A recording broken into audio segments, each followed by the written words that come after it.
로마 제국의 첫 번째 황제의 이름은 아우구스투스 옥타비아누스라고 하는 사람입니다.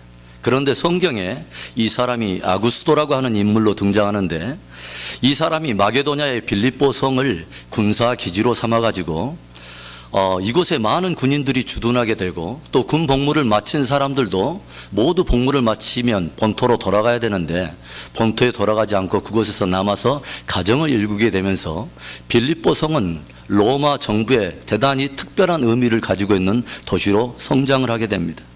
그래서 황제는 마침내 이 빌립보라고 하는 지역을 더 이상 식민지가 아니라 특별자치구로 이 지역을 설정하고, 당시 로마인들에게만 부여했던 동등한 시민권을 그들에게 부여해 줌으로 인해서 여러 혜택과 여러 또 은택을 또 입도록 그들에게 배려를 해 주었습니다.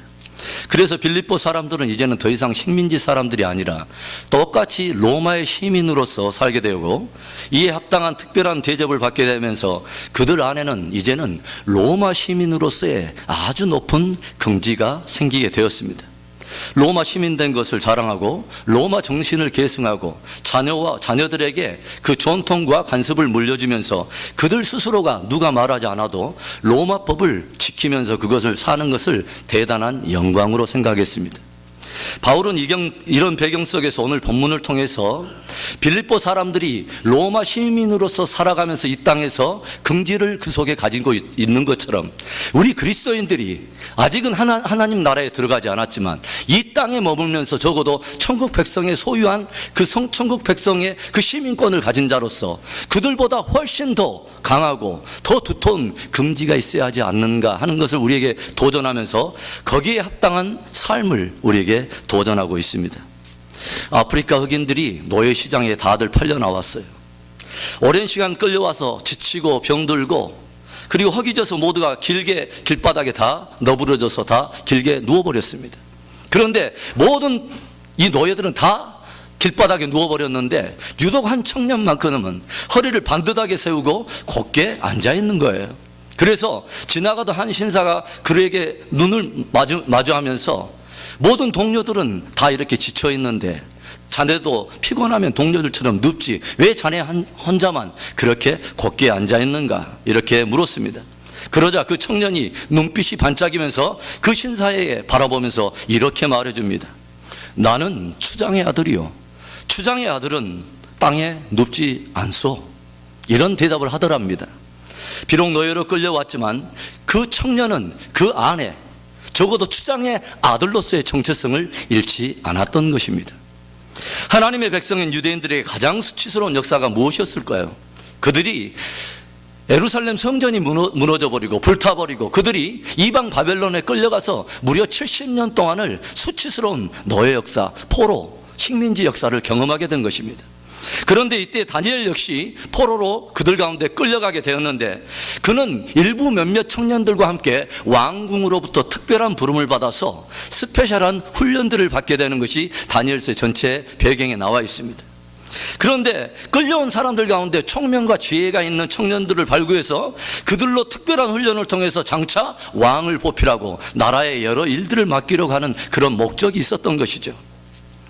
그래서 이제는 그들은 똑같은 포로기지만 그들에게는 좀 더 특별한 출세의 기회가 주어졌다고 해도 우리가 무난할 거예요.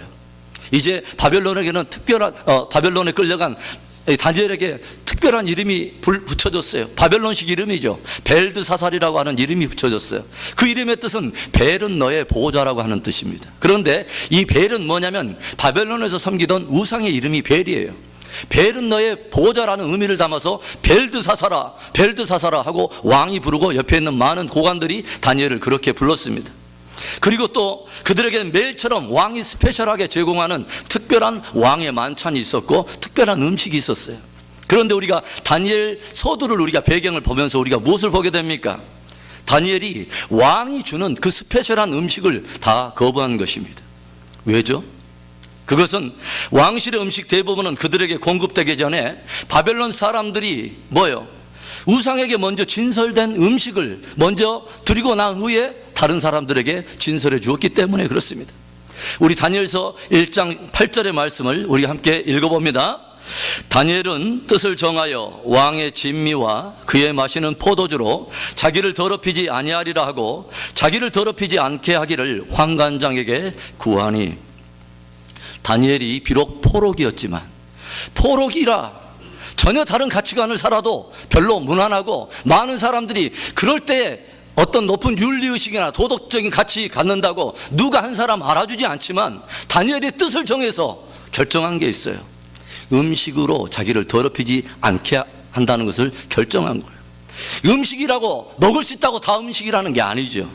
하나님의 백성으로서 먹어야 할 음식이 있고 먹지 않아야 할 음식이 있다는 거예요. 적어도 투장의 아들 정도가 아니라 이제는 만왕의 왕이신 하나님의 자녀로서 장소의 구애됨이 상관없이 모든 국경과 모든 것을 다 초월해서 어디에 있는지 상관없이 내가 만왕의 왕인 하나님의 자녀로서 천국의 시민된 자로서 이 땅에서 내가 가려야 될, 구별된 백성으로 살아야 될 하나님의 백성으로서 높은 윤리 기준이 있었다고 하는 것이죠. 벨드사사라, 벨드사사라, 많은 사람이 그렇게 불렀어요. 그러나 여러분, 다니엘서를 보면서 제가 깊은 감동에 사로잡히는 것은 한 번도 다니엘은 자기 입으로 자기 스스로를 나 벨드사살이라고 절대로 말하지 않습니다. 조용히 보면 나 다니엘은 적어도 다니엘은 벨드사살의 삶을 살지 않았다는 것입니다. 끝까지 다니엘로 살았습니다. 다니엘의 이름의 뜻이 무엇입니까? 여호와는 나의 심판자. 마치 하나님 앞에 나는 평가받을 사람처럼 예루살렘이든 그것이 바벨론을 끌려왔든 내가 총리든 포로든 상관없이 코람데오, 하나님 앞에서 나는 사람들 앞에 사는 사람들이 아니라 하나님 앞에 예배하는 자고 하나님 앞에 사는 하나님의 시민된 자라 하는 것입니다.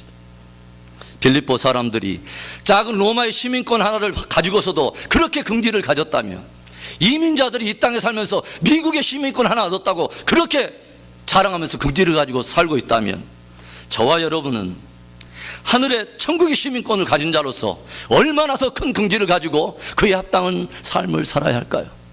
일국의 대사도 그 땅에는 조정이 있고 영광이 있는데, 저와 여러분이 진정으로 그리스도의 대사요, 복음을 가진 그리스도의 대사라면 우리 안에는 얼마나 더 거룩한 자존감과 긍지가 있어야 할까요? 저와 여러분은 함께 이 시간에 도전받고 싶습니다. 저와 여러분은 과연 천국의 시민입니까? 저와 여러분은 과연 그리스도의 복음을 우리 안에 가진 그리스도의 대사입니까? 거룩한 긍지와 함께 거기에 합당한 삶을 삶으로 만왕의 왕이신, 우리가 창조의 주의 우리 아버지로 고백하신 바로 그 하나님께 영광 돌리는 저와 여러분 될 수 있기를 주의 이름으로 축원합니다. 그렇다면 과연 천국의 시민이란 누구를 말하는 것입니까? 누가, 어떤 사람들이 천국의 시민입니까? 첫째로 십자가의 은혜로 거듭난 사람들입니다. 함께 따라서 해봅시다. 천국 시민은 십자가의 은혜로 거듭난 사람들입니다. 우리가 미국 공항에 도착하면 입국 수속을 밟을 때 다소 두 사람의 무리들을 서로 다르게 차별하듯이 그렇게 다루는 것을 봐요. 자국민과 시민권을 가진 자, 자국민들과 외국인들을 조금 다르게 취급하는 것을 보게 되잖아요. 외국인일 경우에는 이런저런 입국 자격과 여러 가지 여건을 따지면서 매우 까다로운 그런 절차를 밟게 해요. 그러나 자국민일 경우는, 시민권을 가진 자국민일 경우는 별 절차 없이 그대로 들려보냅니다. 그 이유가 왜일까요? 그가 시민이기 때문에 그렇습니다. 자국민이기 때문에 그래요. 저와 여러분이 만약에 천국 문 앞에 서게 될 때에 저와 여러분이 그 하나님의 나라에 들어갈 수 있는 그 자격 요건은 무엇입니까? 하나입니다. 천국 시민이면 들어가는 것입니다. 그러면 어떤 사람이 천국 시민의 자격을 갖는 것입니까? 이 땅에서 많은 부를 축적하면 그 사람이 그 부의 힘으로 천국을 들어가는 것입니까? 많은 지식이 그 사람을 천국에 들어가는 그런 익스프레스 티켓이 되는 것입니까? 아니면 도덕적으로 흠이 없고 그렇게 높은 윤리의식을 가지고 있으면 그 사람이 천국의 시민의 자격입니까? 여러분, 이런 노래 아시죠? 돈으로도 못 가요, 하나님 나라. 힘으로도 못 가요, 하나님 나라. 거듭나면 가는 나라, 하나님 나라. 믿음으로 가는 나라, 하나님 나라. 힘으로도 안 되고 지식으로도 안 되고 돈으로도 안 되지만 십자가의 은혜로 거듭난 사람이라면, 그 십자가의 은혜를 영접하고 믿는 사람이라면 누구나 가는 나라가 천국인 줄로 믿습니다. 영원한 형벌에 던져질 죄인이 깨끗게 되고 새롭게 되어서 구원을 얻는 일이 도저히 스스로는 이루어질 수 없지만 오직 예수 그리스도의 십자가의 은혜로 말미암아 십자가의 은혜로만 주어지는 놀라운 구원이 바로 거듭남의 축복인 것입니다. 그래서 복음의 핵심적인 내용을 그 안에 담고 있는 에베소서 2장 8절 9절을 통해서 바울은 이렇게 담대하게 외치는 것입니다. 너희가 그 은혜를 인하여 믿음으로 말미암아 구원을 얻었나니 이것이 너희에게서 난 것이 아니요 하나님의 선물이라. 행위에서 난 것이 아니니 이는 누구든지 자랑치 못하게 하려 함이라. 사도 바울은 빌립보 성도들에게 보내는 편지를 통해서 born again, 거듭났다고 하는 것에 대한 그 의미를 이렇게 표현하고 있어요. 옛사람을 벗어버리고 새 사람을 입는다, 이렇게 표현하고 있습니다. 십자가의 은혜로 거듭났다는 것은 예수 그리스도와 함께 우리의 옛사람을 십자가에 못 박아버린 것을 의미한다는 거예요. 사도 바울이 매일처럼 뭐라고 고백합니까? 나는 매일 죽노라, 나는 매일 죽노라. 나는 그리스도 예수를 따라가면서 죽음을 마치 내 벗처럼 나는 가까이 늘 걸머지고 나는 사는 사람이라고 그래요. 거듭난 사람들이란 옛사람에 속한 가치를 가지고 살았던 이 모든 것에 대해 십자가의 못을 박아버리고 옛사람에 대해서 죽어버린 사람들, 바로 그들을 십자가의 은혜 속에 거듭난 사람들이라고 바울은 지금 말을 하고 있는 것입니다. 사도 바울은 우리가 잘 알다시피 다메섹 동산에서 부활의 주님을 만났어요.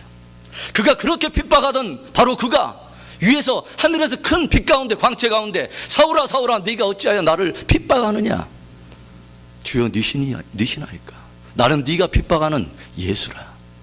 바울은 충격이었죠. 지금까지 자기가 그렇게 핍박하고 그를 믿는 자들을 사로잡아가지고 공회에 잡히게 해주고 이 모든 것들을 핍박에 자기가 회방자요 핍박자요 포용자였던 그가 그렇게 핍박했던 바로 예수라고 하는 분이 부활을 했을 뿐만 아니라 그가 하늘과 땅의 모든 권세를 지시고 그를 이제 부르는 그 음성을 들은 것입니다. 그것뿐만이 아니에요. 갈라디아서의 고백처럼 그는 이미 삼층천을 경험했던 사람이에요. 그러면 이미 천국을 맛본 사람으로서 또 바울이 이미 삼층천을 경험했던 사람으로 바울은 천국의 시민으로 산다는 것의 의미를 깊이 알고 있는 사람이에요. 적어도 삼층천을 갔다고 하늘의 맛을 본 사람이 이 땅에서 그러면 천국을 가진 사람이 어떻게 살아야 할 것인가 하는가에 대한 모든 깊은 의미를 사도 바울은 알고 있는 사람이란 말입니다. 그래서 빌립보에서 이 계속해서 사도 바울이 고백하는 것이 무엇입니까? 십자가의 은혜로 말미암아 구원을 받은 이후에 나는 무엇인가를 끊임없이 얻기 위해 끊임없이 나는 무엇인가를 버렸다고 말을 합니다. 옛사람을 벗어버리고 새 사람을 입기 위해서 무엇인가를 끊임없이 버렸다는 거예요. 무엇을 얻기 위한 것입니까? 그리스도 예수 안에 붙들린 고상한 지식을 얻는 것, 그리스도 예수의 손에 붙들린 그것을 잡힌 바 된 그것을 붙잡으려고 나는 모든 것을 버려버렸다고 사도 바울은 고백합니다. 그렇다면 예수 그리스도를 잡기 위해서 그 손에 붙들리고 그 인생에 붙들린 그것을 잡기 위해서 도대체 사도 바울은 무엇을 버려버렸습니까?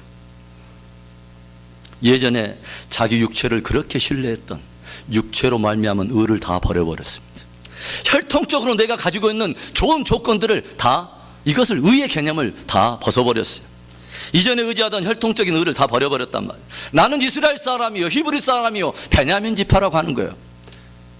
나는 아브라함의 후손이기 때문에 구원받을 수 있어. 나는 베냐민 지파에게 구원받을 수 있어. 이런 혈통적인 의가 구원에 아무런 도움이 되지 않는다는 것을 철저하게 알고 나서 이 사람이 삼층천을 경험하고 부활의 주님을 만난 이후에 이것은 결코 구원에 아무런 도움이 되지 않는 것을 철저하게 알고 오직 그리스도 예수의 십자가의 은혜 외에는 구원의 길이 없음을 알고 이 모든 것을 배설물처럼 버려버렸다는 거예요. 바울이 또 무엇을 버려버렸습니까? 이전에 율법을 의지하던 종교적인 의를 다 버려버렸습니다. 내가 했다고 자랑하던 것, 내가 지켰다고 자랑했던 것, 종교적인 의를 다 버려버렸어요. 그런 것이 나를 구원하는 것이 아니라 십자가의 의만이, 십자가 위에서 못 박힌 예수 그리스도의 은혜만이 나를 구원, 나 같은 죄인 살리실 수 있는 하나님께로부터 오는 유일한 그 능력임을 알고 다른 구원의 거치장스러운 종교적인 율법의 의를 다 버려버렸다는 거예요. 며칠 전에 제가 어떤 목사님과 함께 얘기를 나눴어요. 그런데 그 목사님이 저에게 이런 말을 해요. 목사님, 제가 정말 사모하는 것은요 목사가 되는 게 아니에요. 제가 정말 사모하는 것은 그리스도인으로 사는 거예요. 제가 정말 사모하는 것은요, 천국에 들어가는 거예요. 참 맞는 말이에요. 바울이 무엇을 버렸습니까? 자기의 유익을 구하던 이기적인 자아를 이제 버려버렸어요. 이생에 속한 자랑과 정욕과 탐심을 다 버려버렸어요. 이생에 속한 공허하고 부질없는 자랑들과 자기의 유익을 구하던 정과 욕심을 다 버려버렸습니다. 왜? 이런 것들로는 나를 구원할 수 없다는 것을 알았기 때문에. 이런 것들이 오히려 주 예수 그리스도를 내가 영접하는데, 그를 따라가는데 오히려 거추장스러운 것이 되기 때문에 오히려 그런 개념과 가치를 다 버려버렸다는 거예요. 여러분, 왜 버렸을까요? 왜 버렸을까요? 그것은 버려야만 비로소 얻을 수 있기 때문에. 옛사람에 속한 이런 것들을 그대로 붙들고 있으면서 예수 그리스도를 따라가는 것이 불가능한 것을 알았기 때문에. 여러분, 결국은 천국이라는 것은 그 소중한 가치에 대한 우리의 결정과 선택과 매우 관련이 있습니다. 천국에 대한 비유를 마태복음 13장에 다루면서 이런 비유가 있죠. 천국은 밭에 감춘 보화와 같으니 사람들이 이를 발견하고 나서 돌아가서 자기의 모든 소유를 팔아서 기쁨으로 돌아가 그 밭을 샀느니라. 천국은 마치 값진 진주 하나를 구하는 장사와 같은데, 값진 진주 하나를 만나매 그가 돌아가서 기뻐하여 모든 것을 팔아 그것을 소유하였느니라. 결국 천국의 참된 가치를 안 자들마다 모든 세속에 얽매였던 옛것을 다 벗어버리고 천국을 소유하려고 기꺼이 모든 것을 버려버렸다는 것입니다. 사랑하는 성도 여러분, 천국의 시민이란 십자가의 은혜로 거듭난 사람입니다. 거듭나서 새로운 사람이 되었기에 옛사람에 속한 모든 가치와 삶을 하나하나 버리는 것입니다. 십자가의 은혜를 경험하셨습니까? 그렇다면 옛사람을 벗어버리고 새 사람으로 거듭나는 복된 삶이 저와 여러분에게 증거로 맺힐 수 있기를 축원합니다. 천국의 시민이란 또 누구입니까? 어떤 사람들이 진실로 천국의 사람들입니까? 둘째로 은혜에 합당한 삶을 사는 사람들입니다. 함께 따라해 봅시다. 천국의 시민은 은혜에 합당한 삶을 사는 사람들입니다. 천국의 시민은 그리스도의 십자가의 은혜로 거듭났을 뿐만 아니라 옛사람을 벗어버리고 새 사람을 입어가는 사람이라고 말을 했습니다. 그런데 오늘 바울은 이 빌립보 교회 편지를 하면서 통분을 하며 어떤 특별한 무리를 지칭하면서 책망하는 것을 보게 됩니다. 18절의 말씀을 우리 한번 읽어봅니다. 시작. 내가 여러 번 말하였거니와 이제도 눈물을 흘리며 말하노니 여러 사람들이 그리스도 십자가의 원수로 행하느니라. 우리가 이 서신을 읽으면서 알게 되는 것은 바울이 지금 지칭하고 있는 이 특별한 사람들이 안 믿는 세상 사람들이 아니라고 하는 것입니다. 왜냐하면 십자가의 원수라고 표현을 하고 있기 때문이에요. 그것은 적어도 그가 십자가를 알고 있고 그 은혜를 알고 그 의미를 알고 그로 말미암아 구원 얻은 사람들 중에 일부 사람들이라는 거예요. 그런 바울이 말하고 있는 이 십자가의 원수로 행하는 사람들이 누구일까요? 오늘 본문을 통해서 보면 그들 19절을 다시 한번 읽어봅니다. 저희의 마침은 멸망이요 저희의 신은 배요 그 영광은 저희의 부끄러움에 있고 땅의 일을 생각하는 자라. 저희의 마침은 멸망이라. 사도 바울이 격분해가지고 마지막 결론부터 내리고 나서 그들을 도전합니다. 계속해서 그렇게 십자가의 은혜를 저버리게 된다면 그 마침은 멸망이 된다는 거예요. 또 무엇이라고 말합니까? 저희의 신은, 저희의 섬기는 신은 배요, 자기 배래. 자신의 육체적인 욕망을 신처럼 숭배하며 사는 자리라는 거예요. 십자가의 은혜로 구원을 받았다고 하는 사람이 자기의 배부름만 생각하고 모든 삶의 목적이 자기 유익만 구하는 그런 삶에 매여 있다는 거죠. 십자가의 핏값으로 사신 바로 그를 부르신 구속했을 뿐만 아니라 십자가의 그 피로 사셔서 특별한 그분의 영광을 위해서 부름받은 그 사명에 집중하지 못하고 오직 땅의 일만 생각을 하더라는 거죠. 바울은 저들로 천국 시민답게 살 것을 호소하면서 다시 한번 십자가 앞에 나와서 그 은혜를 깊이 기억하고 은혜에 합당한 삶을 살 것을 도전하고 있는 것입니다. 17절 말씀을 우리 한번 또 읽어봅니다. 형제들아 너희는 함께 나를 본받으라. 또 우리로 본을 삼은 것 같이 그대로 행하는 자들을 보이라. 빌립보 성도들에게 바울이 지금 무엇이라고 말합니까? 너희는 나를 본받고 나를 본을 삼아서 그렇게 따라오는 자들이 있다면 그들을 내게 한번 보여보라는 거예요. 십자가의 은혜를 받은 후에 그리스도를 향해서 달려가고 복음의 질주를 향해서 달려가는 나를 본받아서, 우리를 본받아서 그 뒤를 따라오는 사람들이 있다면, 너희 공동체 가운데 그런 사람들이 있다면 나에게 한번 보여보라고 빌립보 성도들 향해서 도전하고 있는 것입니다. 교회가 무엇일까요? 교회는 십자가의 은혜를 경험한 사람들이 주님의 뒤를 따라가는 사람들입니다. 바울이 지금 울면서 외치고 있는 것은 십자가를 경험한 교회가, 십자가의 사랑을 아는 성도가 그 은혜 받은 자에 합당한 삶을 살지 않고, 복음에 합당한 삶을 살지 않고 여전히 변하지 않는 썩은 가치관과 썩은 생각을 가지고 여전히 이 생의 자랑과 정과 역을 가지고 살고 있다고 하는 것입니다. 나를 본받으라, 나를 본받으라. 이런 말을 누가 쉽게 할 수 있겠습니까? 도대체 바울은 어떤 삶을 살았기에 나를 본받으라고 말할 수 있는 것입니까? 십자가 은혜를 받은 후에 모든 것을 다 배설물처럼 버려버리고 이제 그리스도 안에 있는 부름의 상을 쫓아 그리스도께 붙잡힌 바 된 바로 그것을 쫓아가는 바로 그 삶을 산다고 바울은 고백하고 있어요. 그리스도의 대사여, 천국 백성으로서 이 땅에서 내가 살든지 죽든지 그리스도가 존귀케 되기를 나는 원하노라. 이 거룩한 갈망과 사도 바울을 붙들었던 그 열정이 저와 여러분이 될 수 있기를, 여러분의 것이 될 수 있기를 축원합니다. 한때 한국에서요, 쓰레기 만두 사건이 있었습니다. 그게 무엇이냐면, 쓰레기 만두라는 게 뭐냐면 단무지를 이렇게 채 썰어 가지고 그 안에 여러 가지 식품 재료와 함께 만두소를 만들어서 만두를 빚어낸 건데, 특별히 이 쓰레기 만두는 뭐냐면 사람들이 좋은 이렇게 단무지 조각이 아니라 짜투리 단무지를 하수구 같은 데 버려놓으면 일부 사람들이 그것을 가지고 다른 야채와 함께 개천물에다 대충 씻어 가지고 만두소를 만들어서 그것으로 만두를 만들어서 세상에 팔다가 적발된 거예요. 얼마나 맛있겠어요. 그런데요, 그렇게 만들어서 팔던 그 쓰레기 만두 사건에 더 놀랍고 안타까운 것은 그 일의 중심에 그리스도인들이 있더라고 하는 것이죠.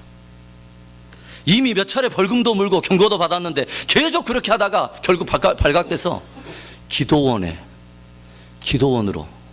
도망 다니면서 그렇게 도피하고 있다는 아름다운 소식이 세상에 알려진 적이 있어요.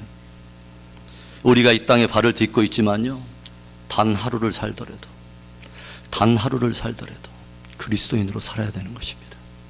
단 하루를 살더라도 하늘의 법을 가진 사람들, 천국 시민으로 살아야 하는 것입니다.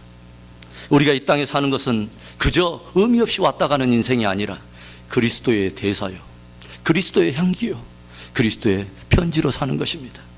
살든지 죽든지 나를 통해 그리스도가 영화롭게 되기를 주여 원하나이다. 노벨 평화상을 수상한 마틴 루터 킹 목사가 불만이 섞인 표정으로 어느 한 길을 청소하고 있는 한 흑인을 만났어요. 이 흑인 남자가 마틴 루터 킹 목사님을 만나니까 마치 같은 피부가 검은 목사님을 딱 만나서 마음이 너무 기쁜 거야. 그리고 나서 불평을 합니다. 목사님, 내가 백인들의 집이나 청소하고 백인들이 다 어디로 높인 이 길이나 청소하는 이런 인생을 이렇게 살아야 되겠습니까? 그러자 마틴 루터 킹 목사가 아주 유명한 말 하나를 남겼죠.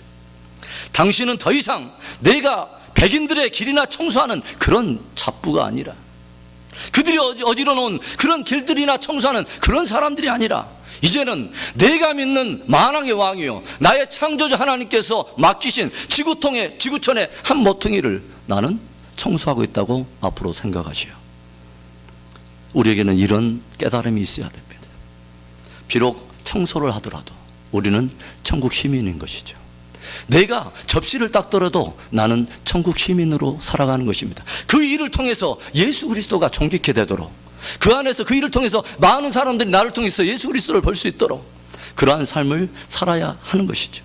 사랑하는 성도 여러분, 세상 사람들의 속담에도 원수는 물의 색이고 은혜는 마음의 색이라는 말이죠. 십자가의 은혜를 저와 여러분이 경험하여서 참된 천국 시민이 되었다면 그 은혜에 합당한 삶, 천국 시민의 합당한 삶을 통해서 하나님께 영광을 올려야 될 줄로 믿습니다. 천국 시민은 누구입니까? 또 어떤 사람들입니까? 마지막으로 그들은 그리스도 예수의 재림을 사모하는 사람들. 20절 말씀을 우리 읽어봅니다. 오직 우리의 시민권은 하늘에 있는지라 거기로서 구원하는 자 곧 주 예수 그리스도를 기다리노니. 우리가 그리스도의 십자가로 구원을 얻어서 거듭났다고 하는 것은 우리의 영원한 본향이 바뀌어버린 것을 의미하는 것입니다. 그래서 골로새서 3장에 뭐라냐면 너희가 그리스도 예수와 함께 죽으심을 받았으면 죽고 다시 그와 더불어서 살리심을 받았다면 이제는 땅의 것을 생각지 말고 위의 것을 생각하라, 이런 권면을 합니다. 기독교에서 우리가 보편적으로 구원을 이야기할 때 세 가지 영역으로 다루지 않습니까? 첫 번째 영역이 어떤 것입니까? 우리가 예수를 그리스도를 믿고 영접할 때에 우리의 공로로는 도저히 이루어질 수 없는 그 구원을 오직 십자가의 은혜로 말미암아 믿는 우리를 값없이 의롭다고 하나님께서 여겨주시는 구원, 그것을 칭의적인 구원이라고 말을 합니다. 힘으로도 안 되고 돈으로도 안 되고 눈으로도 안 되지만 오직 죄에서 깨끗해지거나 영원한 형벌에서 벗어날 수 없는 오직 그 일을 그리스도의 십자가의 은혜로만 말미암아서 믿는 우리들에게 하나님께서 값없이 너는 의로워 라고 일컬어 주시는 칭의적 구원 말입니다. 두 번째 구원의 영역은 무엇입니까? 그리스도의 십자가를 경험한 바로 그들이 이제는 이 땅에서 거룩한 삶을 이루어가고 천국의 시민으로서의 삶을 이루어가는 바로 구원, 바로 성화적인 구원의 영역이죠. 옛사람을 하나하나 벗어버리고 성령의 도우심을 받아 주님이 원하는 열매를 하나하나 우리의 인격 속에 맺어가는 것이죠. 그리고 구원의 세 번째 영역은 예수님께서 죽으시고 사흘 만에 부활하시고 승천하신 것처럼 우리에게도 썩어질 모든 것에서 벗어나 예수님처럼 영광스러운 몸을 입게 되는 바로 그 영광의 구원 말입니다. 이것을 영화적인 구원이라고 말을 합니다. 그래서 사도 바울이 무엇을 고백하냐면 나는 예수 그리스도의 고난뿐만 아니라 그에게 있는 부활의 권능에 참여하려 하여 나는 그를 쫓아가노라. 저와 여러분에게 부활이 있습니다. 저와 여러분에게 아직 영화적인 구원이 남아 있습니다. 할렐루야. 그래서 바울은 내가 이미 얻었다 함도 아니요 내가 이미 이루었다 함도 아니라 오직 그리스도 예수께 붙잡힌 바 된 그거, 하늘에 부르시는 그 부름의 그 표대를 향해서 나는 오늘도 여전히 겸손히 달려가고 있을 뿐이다. 그래서 참된 천국 시민은 누굽니까? 바로 그리스도 예수의 재림 때 우리 안에 이루어질 영광의 구원을 바라보면서 하루하루 그렇게 준비하며 살아가는 사람들에게 참된 천국 시민의 그러한 모습은 이 땅에서 여전히 다시 오실 예수 그리스도의 재림을 간절히 사모하는 사람들인 것입니다. 주 예수를 간절히 기다린다는 그 원어 본문에 보니까 기다린다고 하는 그 헬라어 앞에 그 데코메다라고 하는 이 단어는 목을 길게 빼고 누군가를 기다리는 것을 말하는 것이죠. 그러니까 뭐냐면 우리 성도들의 가슴 속에서는 매일처럼 뭐가 있어야 되냐면 예수 그리스도께서 이 땅 가운데 오실 날이 하루하루 어제보다는 오늘, 오늘보다는 내일이 하루하루 다가오고 있다는 것이 그저 무감각한 그런 반응이 아니라 목을 길게 빼고, 이때는 길자를 굉장히 길게 해야 돼요. 목을 길게 빼고 우리의 삶이 정말 그날을 갈망하는 자처럼 그렇게 살아야 한다는 것이죠. 그날에는 어떤 일이 벌어질까요?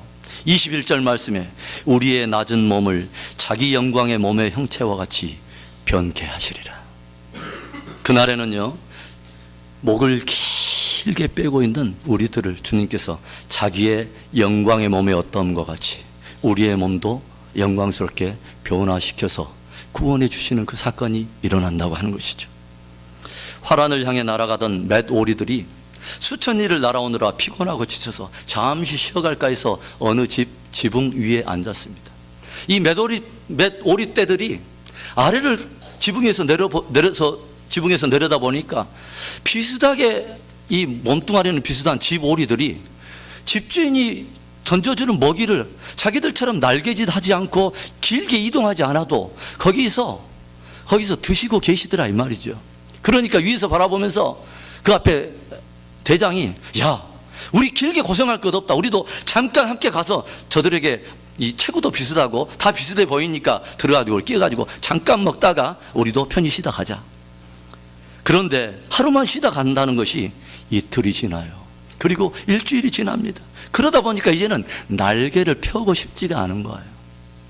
일주일 지나고 한 달쯤 지나서 더 이상 우리 이래서는 안 되겠다. 우리 맷 오리들의 정체성을 잃게 되겠다 하면서 이제 지붕을 향해서 막 비상하려고 야, 일렬 중대로 날개 펴! 딱 폈는데 이 날개가 너무 살이 쪄가지고 이쪽 겨드랑이에 이게 안 펴지는 거예요. 그래서 다른 집 오리 사이에 끼어가지고 할 수 없이 다이어트 하려고 하는데 이게 또 안 되잖아요. 결국은 그렇게 살찌다가 집 오리들과 함께 잡혀서 식탁에 올라서 아름답게 윗속에 들어갔다가 그렇게 처리되었다는 그런 아름다운 이야기가 있어요. 천국 시민으로서 끊임없이 영혼의 날개짓, 믿음의 날개짓, 주와 더불어 주님을 닮고자 하는 우리의 영혼의 신앙의 날개짓을 멈춰버리고 이제는 안개처럼 잠깐 있다 사라지는 세상 즐거움과 쾌락에 도취되어 그만 세상 사람들과 함께 영원한 멸망으로 끝을 맺는 사람들이 있게 될 것을 경종해주는 이야기가 아닌가 하는 그런 생각도 해봅니다. 결국 바울의 말에 따르면 이 세상에는 두 종류의 그리스도인들이 있는 것입니다. 하나는 그리스도인이면서 세상에 휩쓸려 십자가의 원수로 행하는 자들고, 이 땅에 두 발을 딛고 있지만 마음에 항상 영원한 본향을 향해서 늘 신앙의 날개짓을 하면서 주님의 그 다시 오실 그날을 목을 길게 빼고 하루의 삶 속의 삶의 자치자치마다 주님을 향한 사랑의 흔적을 남기는 바로 그런 사람들 말이죠. 단 하루를 살아도 그리스도인으로 그리고 천국 백성으로 승리하는 저와 여러분이 될 수 있기를 주의 이름으로 축원합니다. 기도하겠습니다.